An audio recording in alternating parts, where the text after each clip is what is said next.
Hello, welcome to another ATP Geopolitics short with me. My signature sit by the football fields as my boy practices. He's not there, those are the older kids. I don't know where he is, somewhere back there, near the water, near the creek, near the harbour.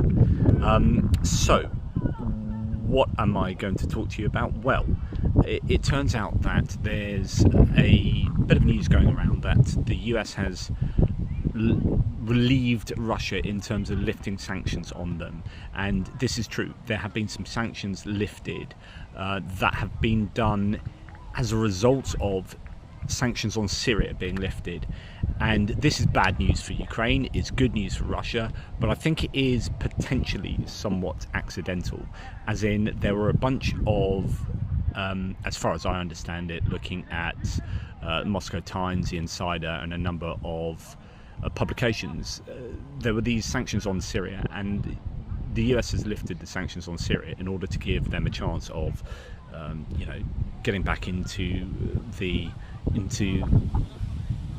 global, I guess, marketplace, and being able to compete so that they aren't just completely hammered by sanctions, and that's all proper and good. But unfortunately, a whole bunch of the sanctions they had involved other entities that were Russian, including one of the arms of the Russian of Rostec, essentially, the Russian arms manufacturer. And so that is really controversial that sanctions have been lifted on them, but I do believe they might actually still be on Russia because they have been sanctioned separately from the Syrian situation.